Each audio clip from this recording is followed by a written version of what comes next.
I'm curious, who has a copy of The Hidden Science of Million? Just raise your hands. Oh, look at that. Lovely, lovely, lovely. So if you want to get it signed today, you can get it signed. And by the way, for the people who do have a copy, we do have the larger print copy today. Yeah?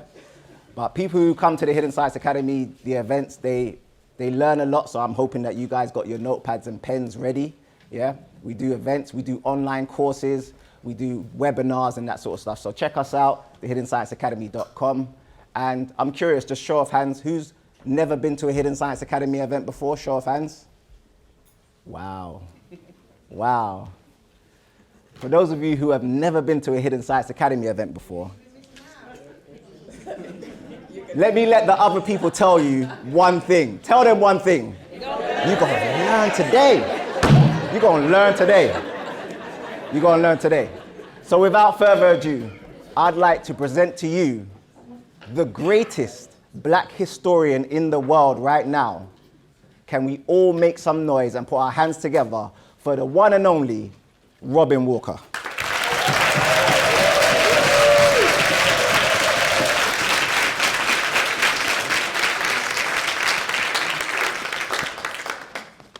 Okay, greetings.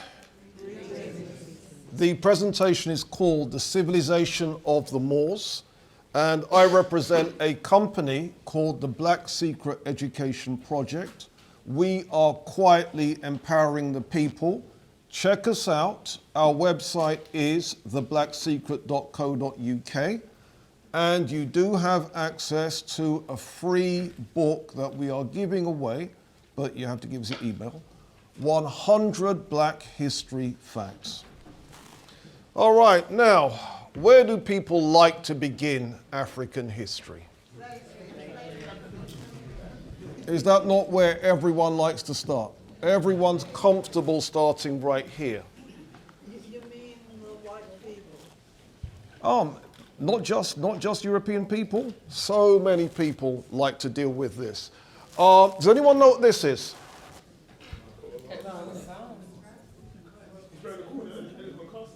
It is Elephant and Castle. But what is the crest actually depicting? I think it's East Indian. Is it East Indian coming? This is actually the Royal African Company. Some people call it the Guinea Company. And this is what there's a book on heraldry, and they have a section called Royal African Company. And can you see it says, supporters, 2 African blacks. Can we see that? And then underneath, we've got a certain motto in Latin. Anyone here speak Latin? Anybody? Regio, floret. I have no idea what any of that stuff says. All right, but this is important. We're going to come back to this, right? All right, so where did the action take place? Here we have a map of Africa, a map of Southern Europe. You've got the Mediterranean. You need to know where Egypt is. You need to know where Libya is. You need to know where Carthage is, where Numidia is, where Ceuta is, where Spain is, because all of these places are important in the story. Right, so you've all located those places? Okay, good.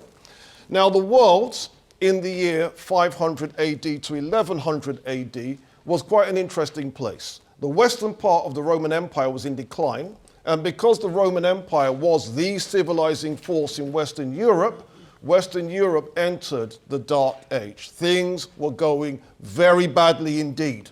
And no doubt you've been taught about the Dark Ages, but let's be clear, the Dark Ages is one place in the world. Anyone know where?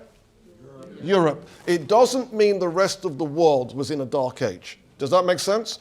And consequently, the appropriateness of the term needs to be discussed. Now, what exactly was going on? According to a European professor, his name is Robert Briffaut, we read, from the 5th to the 10th century, Europe lay sunk in a night of barbarism, more awful and horrible than that of the primitive savage, for it was the decomposing body of what had been a great civilization. Cities had practically disappeared. They were pulled down and used as quarries to build towers in which a bishop or a baron established himself, who could afford some protection. In Nîmes, for example, the remains of the population dwelt in huts built among the ruins of the amphitheatre. Other towns were completely abandoned. Famines and plagues were chronic. There were 10 devastating famines and 13 plagues in the course of the 10th century alone. Cases of cannibalism were not uncommon. There were manhunts, not with a view to plunder, but for food. Are we understanding this?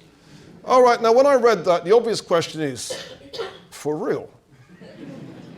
So what do all the European scholars say? Joseph McCabe wrote a book called The New Science and the Story of Evolution, where he says, none of our modern sophistry redeems the squalor of Europe from the 5th and 11th century. By the year 1000, Europe was reduced to a condition which, if we were not Europeans, we should frankly call barbarism. Yet at that time, the Arabs had a splendid civilization in Spain, Sicily, Egypt, and Persia, and linked it on to those of India and China. Now, you'll notice that Joseph McCabe has called what happened in Spain Arab. Interesting. In other words, couldn't bring himself to go as far as he needed to go, but it's cool. All right, what about the civilization of the Moors? There's a Muslim chronicler, and we read, Cordova is the bride of Andalusia. To her belong all the beauty and all the ornaments that delight the eye or dazzle the sight. Her long line of sultans form her crown of glory. Her necklace is strung from the pearls. Her poets have gathered from the ocean of language. Her dress is of the banners of learning, well knit together by her men of science, and the masters of every art and industry are the hem of her garments. You've never heard a city described like that. And you can read about this in the story of the Moors in Spain. Okay, now, what are the details? The Muslim city of Cordova in Spain was much like a modern city by at least the year 950 AD. It had raised streets drained by sewers. It had raised pavements. It had street lamps. And it had a population of 1 million people. There were at least 200,000 properties and 60,000 mansions and palaces for the elite. The grander homes were 2 stories. They had latrines, running water, and the fine gardens surrounded the large buildings. There were 900 public baths and many private baths, 800 public schools and many colleges. Education was offered to girls as well as boys. This is an Islamic situation. We're understanding this. The El Zahra Palace, almost a city by itself, had 15,000 doors of brass and iron. By the way, I did actually visit that site. It is off the charts. If you get the opportunity, visit Spain, check out the Medinet El Zahra Palace. There were 4,000 markets where you could buy Chinese tea, Indian spices, Russian furs, African ebony and ivory, and locally made goods. I know people are thinking, Robin, you're exaggerating. We ready for this? We feeling that? Do you think we should go inside? All right, the building is called the Great Mosque of Cordova. The Spanish today call it La Mezquita. And if you then look up at one part of the ceiling, that's what's there. Not exactly jungle savagery, is it? All right, now about the presentation. We're going to deal with a few themes. Who are the Moors and what terms were used to describe the Muslims in Spain? I'm going to briefly talk about the conquest of Granada. I'm going to talk about the Umayyad dynasty, the Almoravid dynasty, the Almohad dynasty, and the Kingdom of Granada. So these are the themes that I want to get with in today's session, time permitting. All right, let's go. The peopling of North Africa is a complicated story. And it's complicated because North Africa is made up of multiple populations. Now, the very first people there were Africans. And they were descended from the people who created the Saharan rock paintings. And their descendants in North Africa are still there. They're called the Haratin Berbers and the Chauchen Berbers. Then you had a second group of people joining the populations in North Africa, Europeans. There was a European invasion of Egypt, and this invasion was during the time of Ramses III. And these invaders were called the Sea Peoples, coming in from the sea. And they had a big impact. And their descendants are in North Africa today. Then there was the Roman occupation of North Africa in the 2nd century BC. And the Romans ruled North Africa right up until the Arab period.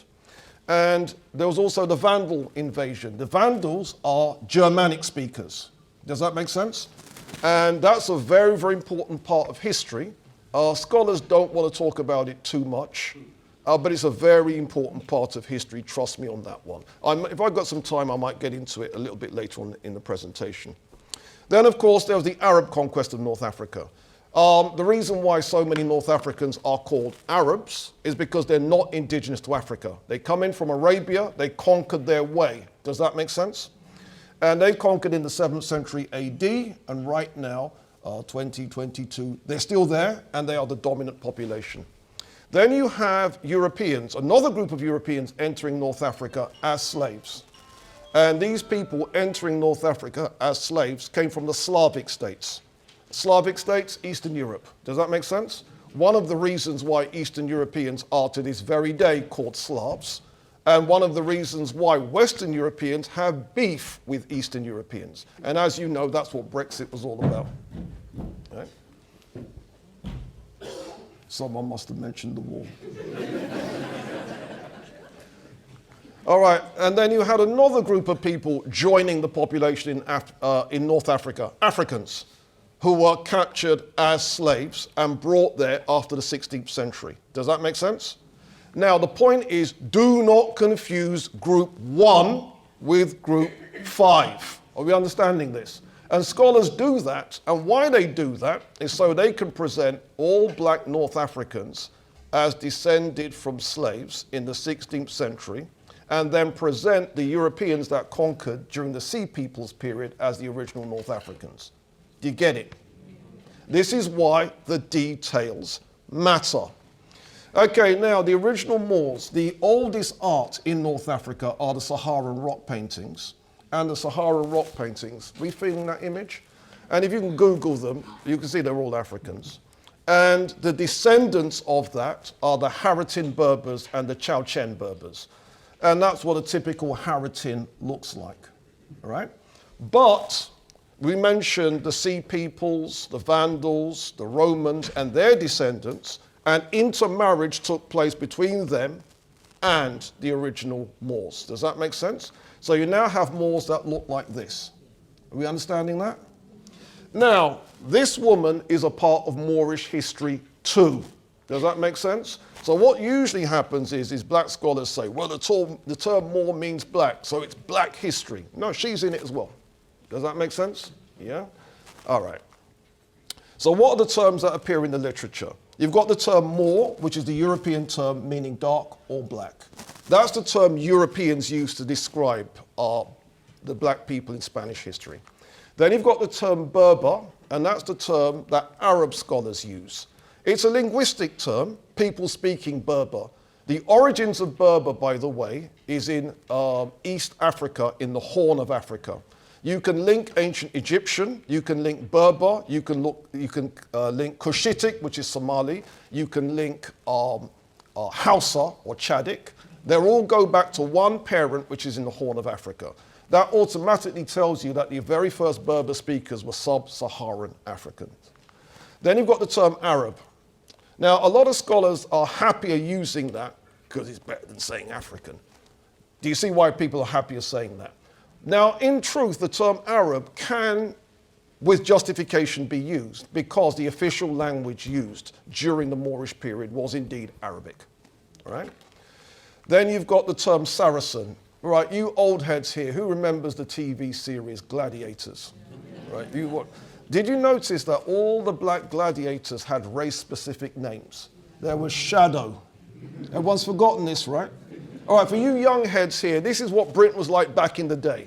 So you got the gig, you became Shadow, you became Rhino, you became Nightshade. And of course, yeah, Google this. And of course you had Saracen. Now what the word Saracen means is desert dweller. It's coming from the word Sahara. The problem with the term desert dweller is it doesn't tell us, is this the African desert or the Arab desert? Which one? Does that make sense? All right, now the Arabian invasion of North Africa was of great consequence. The Arabs conquered their way across between 639 and 708 AD. Many Africans fled south from North Africa to lands south of the Sahara to avoid being enslaved.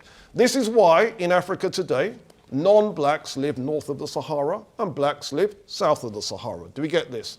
And if you visit any one of the North African countries, the further south you go, the blacker everybody gets, right? Now, those that remained converted to Islam. The Arabs occupied Egypt in 639 AD. They occupied Tripoli, which is Libya, 643 AD, and southwest Morocco by 681 AD. I'm using terms like Morocco because you know where it is on a map. These countries didn't exist under those names at that time. In 698, they appointed Musa ibn Nusair governor of North Africa. However, Musa wanted to take control of Spain, but feared that an invasion at this time would exhaust his armies. So he had to think of, what am I going to do next? Musa ibn Nusair is a Yemeni, so he's from the Arabian Peninsula. But the Yemenis, do any of them look like any of you? Yes. Yes. So that's another story. All right, so what was going on in Spain? Well, in Spain, the Visigoths, the Germans, had been in control for the previous 200 years. And they are the ancestors of modern Spanish identity. Does that make sense? So if you're Spanish, your ancestors are the Goths. Does that make sense?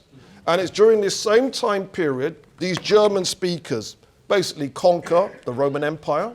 They also conquer their way into Britain, and they become the English. Do you get that? So what does that mean? It means before 500 AD, no, 400 and something AD, there weren't any English people living in England. Do you know where they were living? Germany. Yeah? All right. Now, the Goths seized Spain from the rule of the ailing Roman Empire that was collapsing during this period. So what did Musa do next? He sent a reconnaissance mission of 500 African converts to Islam into Spain, led by an African called Tarif. Using 4 ships supplied by Musa, they landed in Spain and they plundered a port. And they gave the port a new name, Tarifa. What about that? Named after Tarif, right? And what happened is the Moors imposed a special tax at that port, and that's the origin of the word tariff. Right? Did we know this? Aren't you glad you're here? All right, so in 711, Musa sent a second and more formidable African army into Spain, led by Tariq ibn Ziyad. Tariq ibn Ziyad was an African, and he led an expeditionary force of 6,700 African soldiers, 300 Arab translators and propagandists, and they occupied a portion of Spain, and then they renamed that part that they occupied the Rock of Tariq, Jebel Tariq, Gibraltar. We understanding this? Yeah? So that too is named after an African. Yeah? Okay, now European writer from the time period. There's a European monk, and this is what he said happened. The reins of their horses were as fire, their faces black as pitch. Their eyes shone like burning candles. Their horses were swift as leopards, and the riders fiercer than a wolf in a sheepfold at night. The noble Goths were broken in an hour, quicker than tongue can tell. O luckless Spain. Now, can you see that there's a description of the Moors that you don't often see? Faces black as pitch. So that tells us that dark-skinned Moors were the majority, but the light-skinned ones were also there. All right? Okay, the early years. The early years of Islamic rule in Spain were unstable. There were 19 governors over Córdoba between 716 and 747. When you have a large number of rulers in a short period of time, that's political instability. Right?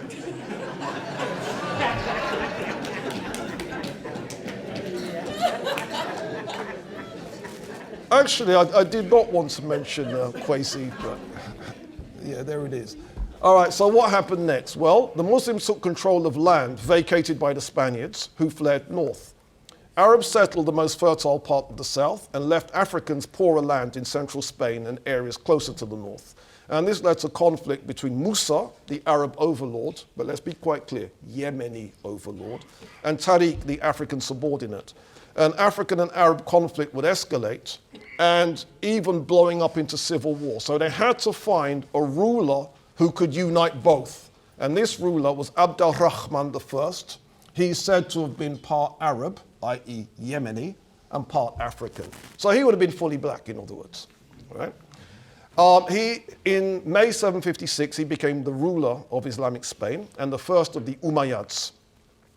He divided the country into military districts and administered it on that basis, and he created a standing army of 40,000 men who are mostly Africans.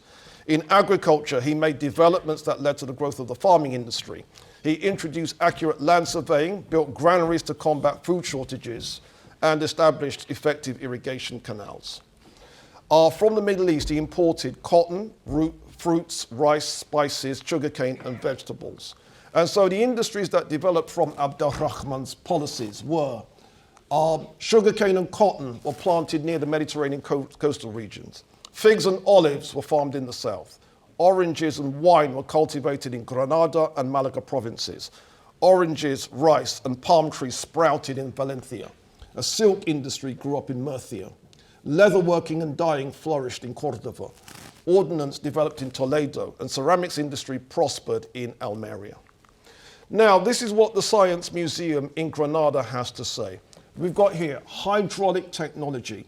Great advances were made in hydraulic technology in El Andalus, Andalusia, Spain. The traditions of classical engineering were combined with new ideas emanating from the Islamic world from two principal sources, Syria and North Africa. The Eastern writer, El-Yaziri, was a leading proponent of these ideas. So, new ideas, what dates, please? What dates? 12th and 13th centuries. Does that make sense? And when this happened, this was new. Are we getting this?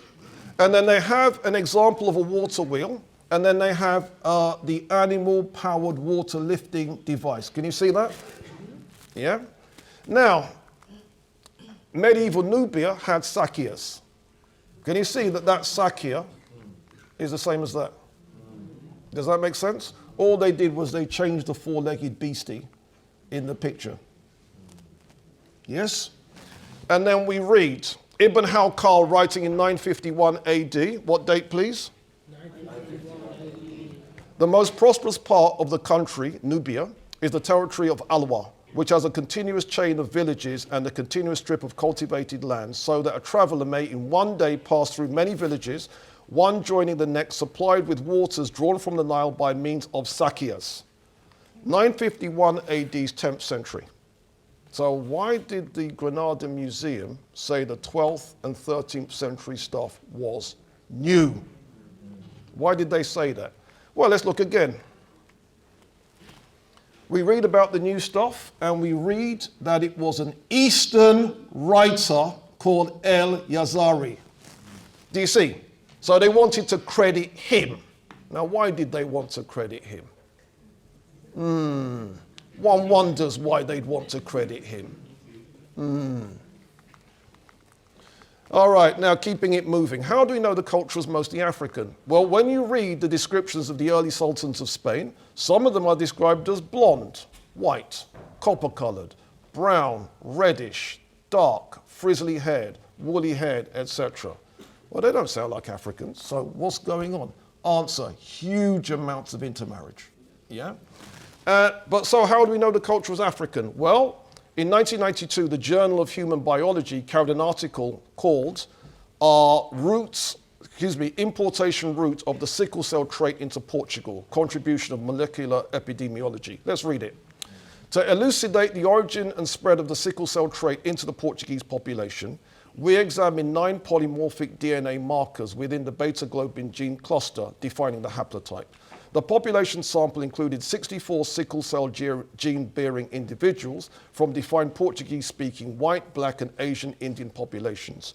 The nature and geographic distribution of the different beta-S haplotypes in Portugal suggests that the sickle cell trait has been imported twice. How many times, please? Twice. Okay, so we're interested in the first one, aren't we?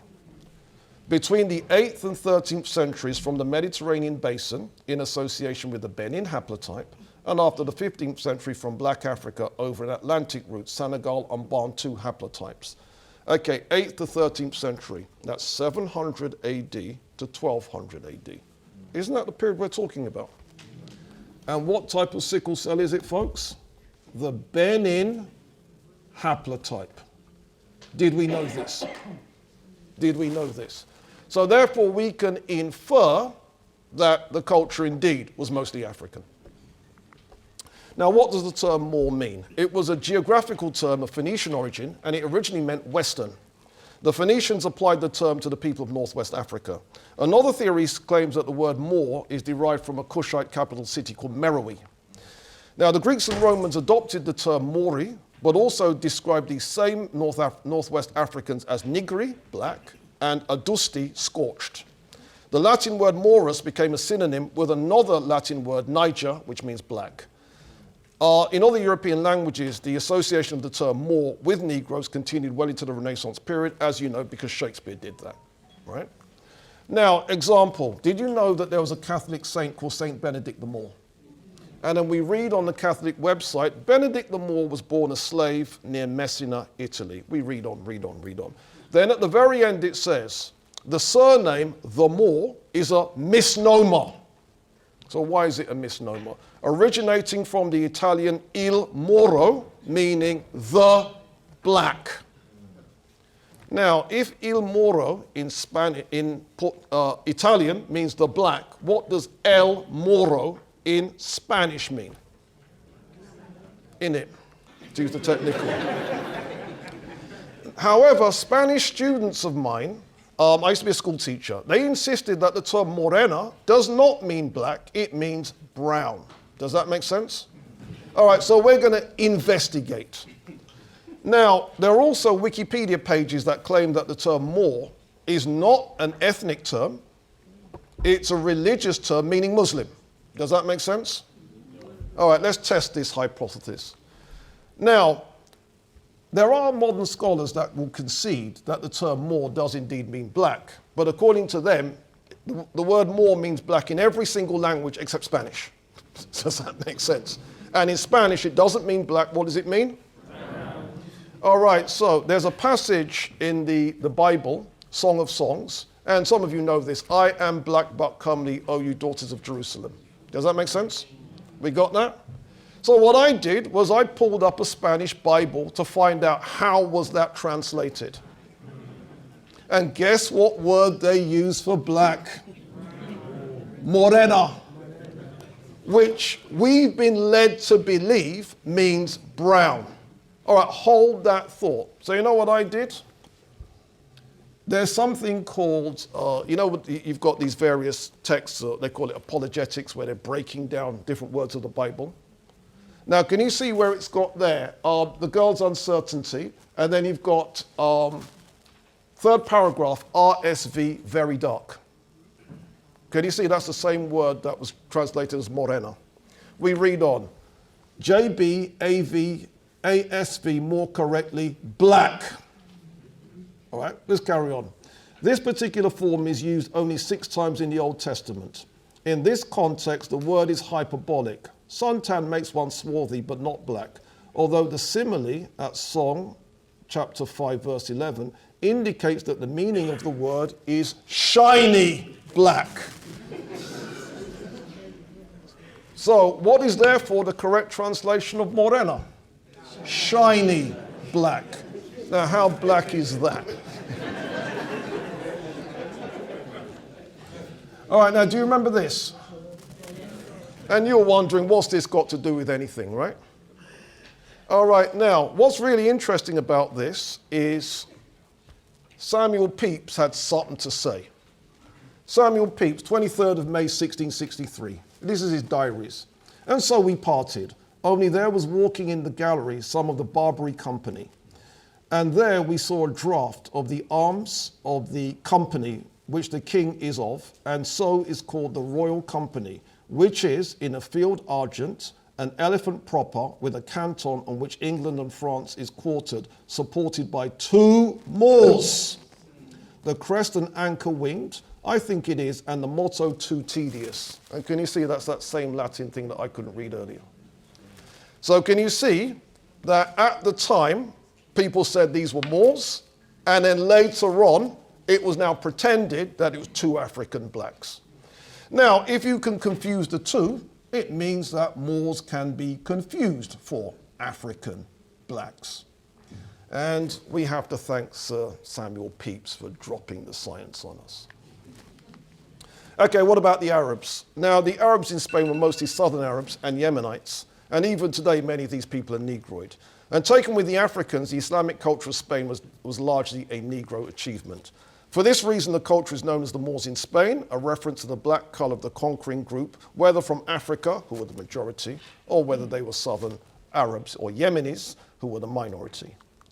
All right, now during the pinnacle of intellectual culture in 950 AD, Joseph McCabe tells us, books were now in such demand that Professor Ribera estimates Córdoba alone produced 70,000 to 80,000 a year, all beautifully handwritten and very richly bound.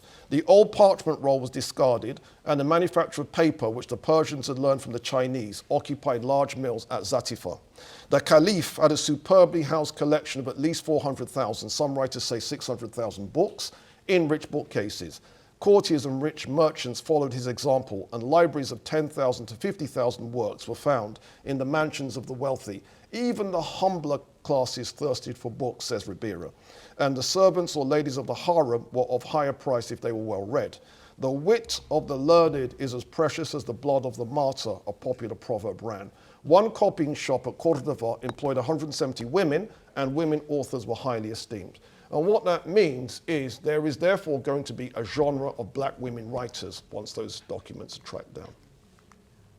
Okay, so a summary of the Moorish achievements then. The silk industry, agriculture where they were growing rice, sugarcane, dates, ginger, cotton, lemons and strawberries. Mining, where they were mining gold, silver, tin and lead. There was a maritime industry. There were factories turning out sword blades, turning out shields, turning out brass and iron implements. And the sciences, such as the number system we have today, the compass, the teaching of geography from a globe. By the way, the compass, that wasn't an African invention. Somebody else did that. But bringing it into Spain was the Moors.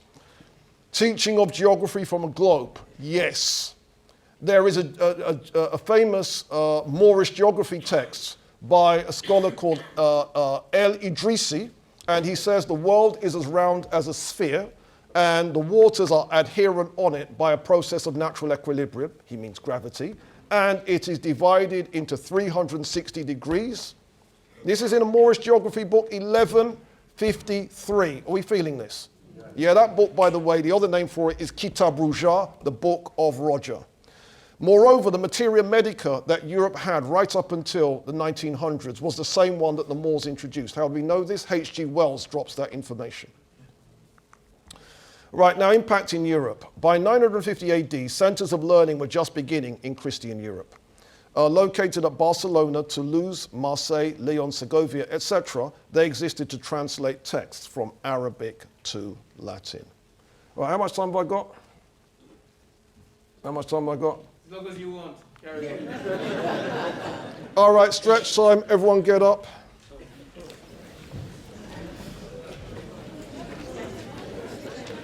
Okay, so it's like this. Right, if someone hasn't stood up, feel free to tickle that person.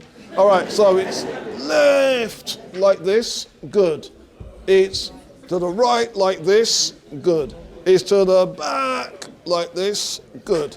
It's like this, good. All right, thanks a lot, you sit down.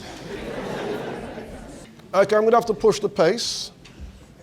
Right, the next chapter of the history of the Moors in Spain concerns the Almoravids. So we're now in the African deserts among the Berbers of North and West Africa. In the year 1048, Yahya ibn Ibrahim, ruler of the Berbers of the desert, made a pilgrimage to Mecca. He returned to North Africa with a religious teacher from Mecca called Ibn Yazin, and Yazin attempted to teach Islam among the desert Berbers. He failed and was chased away. So everyone then ended up fleeing to Tekre on the Senegal River. So we're now in Senegal. There they established a monastery and lived as recluses, and then people joined this movement from Senegal, and they became known as El Morabitun, or in English, Morabites. Another word is the French one, marabout. Does that make sense? This is all West Africa now. And the word that you see in the literature is El Moravids. Now in Tekre, the movement grew. Tekrurians wanted their independence from ancient Ghana and saw the new movement as a force that could win that independence. So in 1062, the Almoravids, the same group from the desert and now people from Senegal, they established Marrakesh, which is the African capital of their empire. So Marrakesh in Morocco used to be a black city. 1076, they conquered ancient Ghana and held it for some years. Tekra became independent of Ghanaian imperial rule. By the time we get to 1082, there were hundreds of Moors and Arabs streaming into Africa, fleeing the campaigns of the Christians because the Moorish rule, the Arab rule in Spain had become unstable and the Europeans were kicking off, so people fled to Africa. They visited Yusuf, leader of the Berbers, and they begged him to get an army together to help, to assist the Muslims against the Christian onslaught that was taking place in Spain. Yusuf raised an army said to have included every ethnic group in the Western Desert and sent them across the sea into Spain, where the African army beat the Christians at Zalaka 1086. That is Yusuf ibn Tashfin. We feeling that? Now, just to put it in perspective, Yusuf ibn Tashfin, can you see Mansa Musa's on the same map? Yes. Who's darker? Right, so can you see the Moor is darker than the Negro? Are you feeling this? Now, isn't that powerful evidence? So anyone wants to run up their mouth, show them this. All right, so did they build anything in Africa? In Marrakesh, that's one of the monuments there. So if you go in that monument and you look up, that's what's there. Now, as ruler of Spain, Yusuf's forces seized Seville, dethroned its Islamic rulers. He accused them of being sunk in pleasure and sloth. And the result was the Almoravid Empire had a court in Africa centered in Marrakesh and a court in Spain centered in Seville. And according to Lady Lugard, this established once more a supreme sultan upon the throne of Andalusia. The dynasty which he founded must be regarded as an African conquest and an African dynasty. That's coming from Lady Lugard, the same woman that named Nigeria. Same woman. All right, now the Almoravid Empire was very extensive. Under their sway were the lands of Senegal, Morocco, Algeria, Tunis, and Spain, with 13 kings acknowledging the overlordship of Yusuf. So can we see a map? We feeling that? A little bit big, isn't it? So what did they achieve?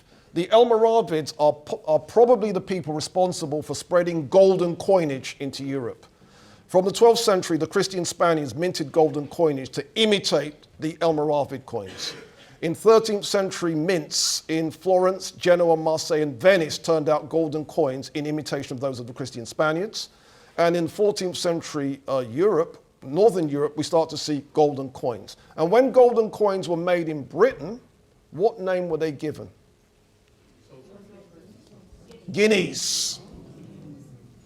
And according to El Idrisi, I mentioned him a minute ago, El Idrisi, gold was minted at some place in the extreme west of Africa in the 12th century and put into circulation. That might be where the Almoravid coins came from.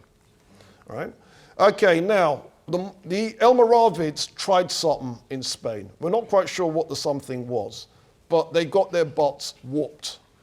And the result then was the Kingdom of Aragon issued a crest that shows that the Christian cross has beaten the 4 Moorish princes. Does that make sense? All right, now can you see how the Moors are depicted? No ambiguity there, right? And then when the Habsburg dynasty came along, they took the same crest and turned it into one of their coins. And can you see that not only have we got the crowns, can you see their hair? Are we feeling that? And you know, you've got places like Corsica, Sardinia, those kind of places. You want to look at their flags. Yeah? We are on their flags. All right, now, that was the Almoravids. The next dynasty are the Almohades. And they began as a religious movement among the Masmuda Berbers of Morocco. And according to the documents from the time, the Masmuda Berbers were described as blacks by Abu Shama in his Kitab al-Rabdatayan. Blacks, Sudan. Does that make sense? So in 1106, Ibn Tumart completed his religious education and preached against the Almoravid establishment, who he accused of being lax and luxurious. So Ibn Tumart himself was declared to be the Mahdi, which is the Messiah. What happened next? Well, Abdul Mumin, another Mesmuda Berber, took control of the movement. He was a brilliant organizer who unified the various Berber groups into a cohesive force. And there was therefore a power struggle between the Almoravid establishment and the newly rising Almohadis. And the newcomers triumphed in 1147. They seized Marrakesh and executed the last Almoravid monarch. The documents say he was deprived of his head. And in 1150, they became masters of Spain. Thus, for a second time, says Lady Lugard, a purely African dynasty reigned upon the most civilized throne of Europe. This is why you've got to quote this stuff. You follow me? All right, so did they build anything in Africa? This is the Koutoubia Mosque of Marrakesh. Let's take a look inside. Is that not exquisite? We feeling that? All right, now the city of Seville in Spain became the African capital in Spain. Was a fine city of famous gardens, squares, and a suspension bridge. It had good streets lined with magnificent buildings and spacious houses. The courtyards were planted with trees that bore oranges, lemons, and other fruits. And they had a population of perhaps 500,000 people. Right, that's there right now. We feeling that? This is the El Cazaba Palace. If you get the opportunity to take a look, take a look. And of course, the Heralde of Seville. Now that is, that building now is a cathedral, but you can infer what it would have been before it was a cathedral. It was the mosque. Yeah? Meanwhile, did I mention that there were translation houses that were established in certain parts of Europe that were translating texts from Arabic to Latin? By now, those places had borne fruit.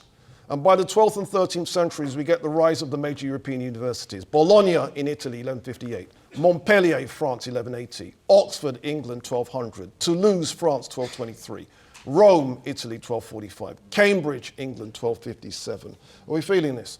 And this is the beginnings of what's going to become known as the European Renaissance. Now, there was much disunity among the Almohades, and therefore things fell apart. There was African and Arab disunity. I don't want to get into that. No, let me get into that. Why not? Have we got time? There's a document, Abu Ghaffar refusing the post of Secretary of Granada, and he refused the post because he had to work along the Sultan's son. And he wrote, the dark-skinned Berber seemed to him far below his own intellectual standards. Now, just marinate on that. All right, now the Kingdom of Granada. Right, this is now the 4th dynasty. And according to Professor Lane Poole, the Kingdom of Granada was the last bulwark of the Moors in Spain. It was not much that was now left of them. Between 1238 and 1260, Fernando III of Castile and Jaime I of Aragon conquered Valencia, Cordova, Seville, and Murcia. And the rule of the Moors was now restricted to the present province of Granada. Within this limit, however, their kingdom was destined to endure for another 2 centuries and a half. Though hemmed in on all sides, the Moors were well served by soldiers. The people of the conquered cities, the most valiant warriors of the vanquished Muslim states, came to place their swords at the disposal of the one remaining Mohammedan king. 50,000 Moors are recorded to have fled to his protection from Valencia, and 300,000 from Seville, Xeres, and Cadiz. Nevertheless, Granada was forced to become tributary to the Castilian crown. The founder of the dynasty of the Beni Nazir, i.e. the Nasrids, an Arab called Ibn el-Ahmar, the red man because of his fair skin and hair, was a vigorous sovereign. So this now is not an African dynasty. This is now an Arab dynasty. Does that make sense? But it seems that Africans stepped very, very correctly. Here's how. Because it seems that they worked out, better marry him off to this woman and keep that going. So by the time we get to the end of this dynasty, they're black. So yeah, they stepped very correctly here. What have we got? Okay, now in the case of Ibn al-Ahmar, we read, he paid homage and tribute to Fernando and his son Alfonso the Learned, not, however, without more than one struggle to free himself from their yoke, and from that time forward, Granada, with its surrounding territory, was generally left alone. All right, now what's there? We feeling this? By the way, if you ever go to the site of Alhambra and you want to document what's there, it will take you about 4 hours to photograph everything. And that's if you're at it, yeah? All right, towards endgame. After 1417, however, Muslim leadership in Granada became more and more unstable. There were short-lived reigns, factional fighting, and rulers getting their backing from the Christians. After 1469, the kingdoms of the Christians, Aragon and Castile, had become united by the marriage of Ferdinand and Isabella. From 1484, they campaigned against the Moors and gradually closed in and then blockaded the city. So we get the conquest of Granada, 2nd of January, 1492. Ferdinand and Isabella entered Granada as its masters. They exiled Abu Abdallah. Abu Abdallah is his proper name, but in European accounts he's called Boabdil. Abu Abdallah, Boabdil, same person. So they exiled Abu Abdallah, where his descendants learned to beg for their daily bread. 4 years later, King Manuel of Portugal ordered the expulsions of the Africans. Those expulsions continued up to the time of King Philip III, who completed the policy in 1609. Some returned to North and West Africa, but others fled elsewhere in Europe. Where in Europe did some of them go? England. You follow me? John Blank, all that stuff. Yeah, they end up here, some of them. It is stated, writes Professor Lane Poole, that no less than 3 million of Moors were banished between the fall of Granada and the first decade of the 17th century.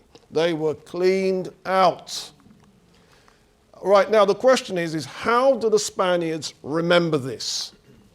Now, a documentary was made by Raggy Omar, and it's like, bruh, you dropped the ball. You're going to see how Raggy Omar dropped the ball. Talking about things that don't matter, when things that do matter don't get mentioned. Does that make sense? But why it's important is there's a Spanish ritual where they've got these puppets that they're holding up. And the puppets you can infer, one of them is supposed to be Ferdinand, one of them is supposed to be Isabella, one of them is supposed to be Boabdil, Abu Abdallah, and one of them is Boabdil's mother. Now the mother is veiled.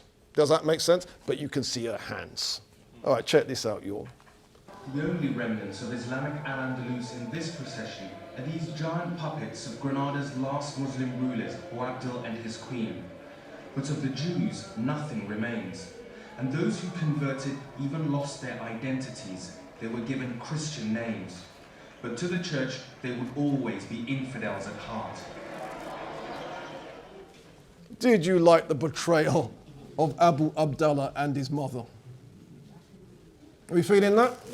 And notice it wasn't me that did that. I ain't got nothing. They didn't ask me, trust me. That's how the Spanish are remembering that. All right, a European scholar's assessment. Professor Lane Poole says, in 1492, the last bulwark of the Moors gave way before the crusade of Ferdinand and Isabella, and with Granada fell all Spain's greatness. For a brief while indeed, the reflection of the Moorish splendor cast a borrowed light upon the history of the land, which it had warmed with its sunny radiance.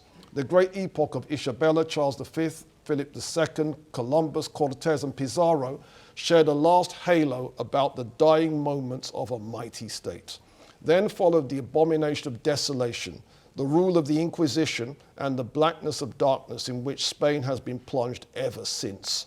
In the land where science was once supreme, the Spanish doctors became noted for nothing but their ignorance and incapacity, and the discovery of Newton and Harvey were condemned as pernicious to the faith. Where once 70 public libraries had fed the minds of scholars and 500,000 books had been gathered together at Cordova for the benefit of the world, such indifference to learning afterwards prevailed that the new capital, Madrid, possessed no public library in the 18th century. And even the manuscripts of the Escurial were denied in our own days to the first scholarly historian of the Moors, though himself a Spaniard. The 16,000 looms of Seville soon dwindled to a fifth of their ancient number. the arts and industries of Toledo and Almeria faded into insignificance. The very baths, public buildings of equal ornament and use, were destroyed because cleanliness savored too strongly of rank infidelity. In other words, if you washed yourself too much, that proves that you're not a real Christian. Get it? That's what that means, right? The land, deprived of the skillful irrigation of the Moors, grew impoverished and neglected. The richest and most fertile valleys languished and were deserted. Most of the populous cities which filled every district of Andalusia fell into ruinous decay, and beggars, friars, and bandits took the place of scholars, merchants, and knights. So low fell Spain after she had driven away the Moors. Such is the melancholy contrast offered by her history. Now, let me just say one thing about this. In the 19th century, that's the period where scholars were developing theories of white racial superiority. Does that make sense? And there was something that was around called the Negro question. And the great philosopher, John Stuart Mill, addressed the Negro question by saying two things. What about ancient Egypt? And the next one was, what do you think he said next? What about Spain? And at the time, no one could answer. Because, you know, this book had come out. What were people going to say now? What about Spain? All right, so my name's Robin Walker. I'm part of the Black Secret Education Project. We are quietly empowering the people. Definitely take a photograph of this. Our website is www.theblacksecret.co.uk. It is a subscription site. So if you want to subscribe, you can get all of our content. But if you don't want to subscribe and you want the free book, 100 Black History Facts, give us your email and we will send you that book. Go through that site, get that material, and that concludes the presentation, The Civilization of the Moors. Thank you very much.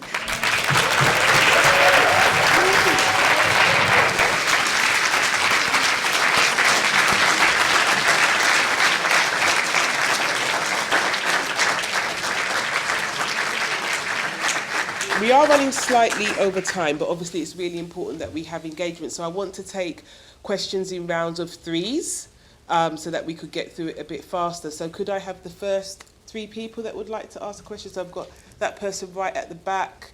And if I start on this side, then I'll come to that side, and then I've got yourself, and then I've got yourself. So if I take the person right at the back that put your hand up. Yes, you? Would you say that, do the Arabs have their own kind of thing where they came onto the planet, or is my theory correct that what we see as Arabs now and the people that are in that horn of Africa there, are they the first mixed race people? All right, the history of the Arabs is really, really complicated. I could get into it, but that's going to take so much time. Yeah. What I would recommend is you might be able to get the book online. There is a book called Arabia Felix, and that was written by Dr. Bertrand Thomas. And at the back of the book, there's an anthropological essay by Sir Arthur Keith, where he talks about the changing ethnic picture of the southern Arabs. And the original Arabs do indeed look like the populations of the Horn of Africa. But that doesn't necessarily make them mixed. Does that make sense? That's just a particular appearance. And Sir Arthur Keith has that information. Being a teacher yourself, where did you start, or in this current day and age, what would you advise someone to start with, as well as the first book or first thing to start taking it bit by bit? I wouldn't do it the way I did it. I just wouldn't, because the game has moved on in a lot of ways. Okay. I've written the book When We Ruled, which is a good place to start. I've also got the website, The Black Secret. That's a good place to start. Who else has got stuff that's worth? Honest opinion, those would be the best places to start. So you said the book you wrote... When We Ruled. When We Ruled, and the second book? No, the website. Which is the Black Secret Education Project. Yeah. My question is, what is the connection between Moorish science or Black Moors and science, or Moors and chemistry? So I just would like you to pass comment on that, please. Well, the word chemistry itself is supposed to be coming from the word for black, anyway. But what it means is if we were to trace the high culture of the Spain Moorish thing, it really did put a shot in the arm from the medieval period to create the Renaissance. Now, it's not the only shot in the arm. You had what the Turks were doing further east, and they had a big impact as well. Does that make sense? But yeah, it's a very, very key link in the evolution of the sciences. I do recommend to people, while the museum does have a lot of wrong information, the Granada Science Museum, where what they do is reconstruct the sciences during the period of the Moors. And as I said, they give a lot of credit to Syrians and all the rest of it without giving credit to Africans, but you can still pull sense out of nonsense. Yeah. Hi, I studied in the University of Valencia, and I didn't get to go to Cadiz, Granada, and Sevilla, and I wanted to go there, but I have to have my mental positioning of when I'm looking at things because of the cover-up. And I wanted to, if you can, just the briefest or brief summary, the briefest, just to put that position of, apart from the Science Museum, where must I go? All right, definitely the city of Cordoba. And what's there is outside the city is the Medina El Zahra Palace. That's a must. Inside, it's La Mezquita, the great mosque of, they call it the cathedral now, the cathedral of Cordoba. That's a must. All right, then you've got Seville. You've got the Golden Tower, it's called. And you've got the El Cazaba Palace. Again, they're musts. What else have you got? Granada, you've got the Alhambra. The Alhambra, you can wander around that for 4 hours and not get bored, right? Then you've got other places as well. Basically, Spain is like this. Right? Well, you know that already, yeah? And every pinnacle, there is a Moorish castle and a mosque. And if you read the captions, they will tell you this. They will say, Christian castle, originally built by the Moors, and church, originally mosque, something, something, something. They will tell you this. And they will tell you in Spanish and in English. And in truth, all you need to do in Spain is the southern half of it. Any place you go, just do that on the map, go there. Chances are, if it's on a pinnacle, there will be a castle and a mosque. Well, church. Yeah? So, me and a friend, we did that. And we were photographing loads of stuff that is not in the books, do you see? Yeah? Even the place we stayed at, I think it's called Olvera, that was just picked at random. There was a Moorish castle there and the church. Yeah? But definitely those big 3 places, Seville, Granada, Cordoba. Okay. And the last question? My question was more to do with the military aspect of the Moors and their time in Spain, and particularly looking around the period, so we're talking about the early medieval period. So from about 1096 onwards, I want to know what the effect of the big talk, the rally at Clermont, affected the Moors and their stranglehold on Spain. What thoughts have you got on that? I don't, other than the 1096 is where you get the Christian cross has conquered the 4 Moorish princes. You know the thing on Aragon? That's the same year, 1096.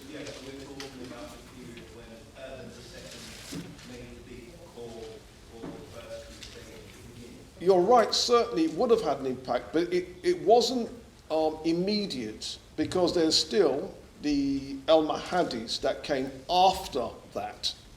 Do you see? And the Almohades still controlled certainly half of Spain, the southern half. certainly things fell apart. Once we get to 1216, things really are falling apart.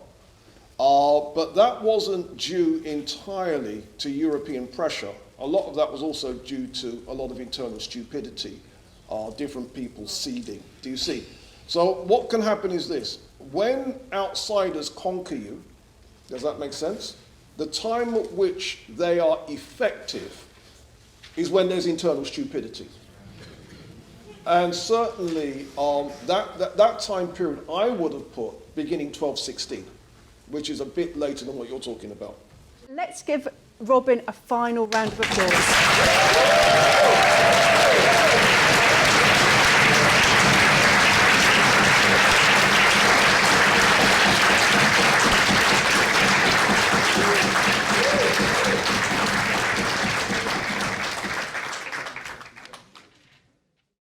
Tell us who you are, what you're doing here. My name is John, and I came to listen to Robin Walker.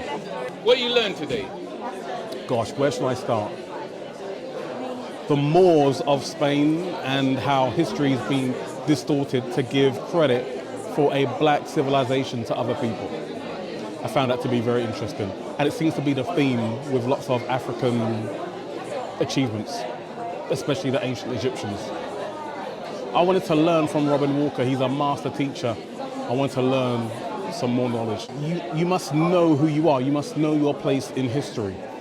And I think it's important to understand what your people, how they contributed to society, how they contribute to civilization. So that's why it's important for me to come and learn these things. Have you come to a Hidden Science event before? No. So what do you think of it? Brilliant, I'll be back. My name is Marlene. I'm here to learn more about our history, because a lot of our history that we've been told has been not the way we should know it, has been we've been miseducated, and the information we need to know the truth about history.